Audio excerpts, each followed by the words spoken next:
আজকের ওয়েদারটা কিন্তু অনেক সুন্দর ছিল। আমার কাছে কিন্তু সব থেকে বেশি এইরকম ওয়েদারটাই পছন্দ। অনেক মুষলধারে বৃষ্টিও আমার একদমই ভালো লাগে না, আবার ঝিরিঝিরি বৃষ্টিও বলেন সেটাও কিন্তু আমার একদমই পছন্দ না।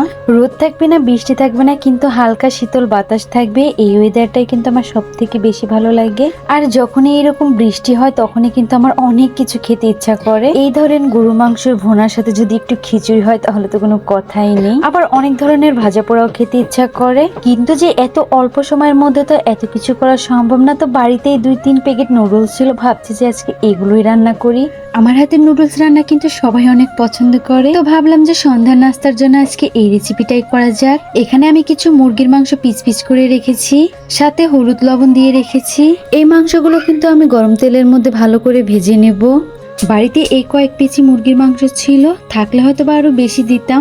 যাই আছে তাই ভালো। যাই হোক, কথা বলতে বলতে কিন্তু আমার ভাজাটা প্রায় শেষ হয়ে যায়। আমার কিন্তু রান্না সবকিছু জোগাড় করে নিতে নিতে অনেক রাত হয়ে যায়। এই তো এরপরে কিন্তু আমি এখানে পেঁয়াজ কুচি, রসুন কুচি আর মরিচ দিয়ে দিলাম। অনেকে হয়তো বা বলতে পারেন যে আরে নুডলস এর মধ্যে আবার কেউ রসুন দেয় নাকি, কিন্তু সত্যি কথা বলতে কেউ রসুন না দিলে আমি কিন্তু 2-1 কোয়া দিই, কারণ রসুনের ফ্লেভারটা কিন্তু আমার কাছে অনেক বেশ ভালো লাগে। যার কারণে আমি রান্নার সময় এই 2-1 কোয়া যাই হোক না কেন আমি এটা দেই। এই তো এরপরে কিন্তু আমি 2টা ডিম দিয়ে নিলাম। হঠাৎ করে তো মনেই পড়ে যায় যে আরে আমি তো লবণ দেইনি, এরপরে কিছু লবণের ছিটা দিয়ে দিই। যাই হোক, এরপরে কিন্তু আমি ভালোভাবে ডিমগুলোকে নেড়ে নেব যেন একদম ভাজা ভাজা হয়ে যায়। যখনই ডিমগুলো একদম পুরোপুরি ভাজা ভাজা হয়ে যাবে এরপরে কিন্তু আমি নুডলস গুলো ছেড়ে দেব। নুডলস গুলো কিন্তু সিদ্ধ বেশি হওয়ার কারণে কিন্তু একদমই ধরে গিয়েছিল, কেমন যেন একদম জটা জটা হয়েছিল। তারপরেও আমি হাত দিয়ে ভালোভাবে ছেড়ে ছেড়ে দিয়ে নিয়েছি। আজকে কিন্তু অনেকদিন পরে আমি রান্না করতে এসেছি, জানি না কেমন হবে। এই তো এরপরে কিন্তু আমি নুডলস গুলো ভালোভাবে ভেজে নিব। এরপরে আমি এক এক করে নুডলস এর মশলাগুলো দিয়ে নিই। এখানে আমি 2 প্যাকেট নুডলস দিব, আর আগে কিন্তু আমি একটা প্যাকেট দিয়েছি, ওইটা হয়তো বা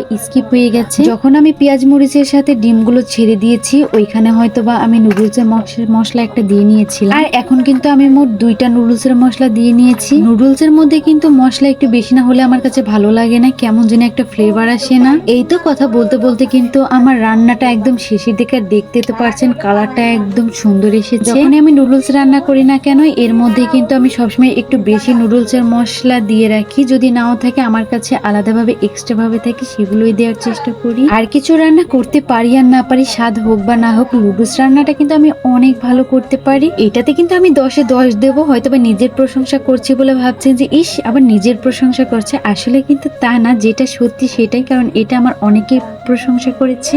আমার ছেলেও কিন্তু সাথে অনেক মজা করে আমাদের সাথে নুডলস খাচ্ছিল। তো আজকের ভিডিওটা এই পর্যন্ত। সবাই ভালো থাকবেন, সুস্থ থাকবেন, আল্লাহ হাফেজ।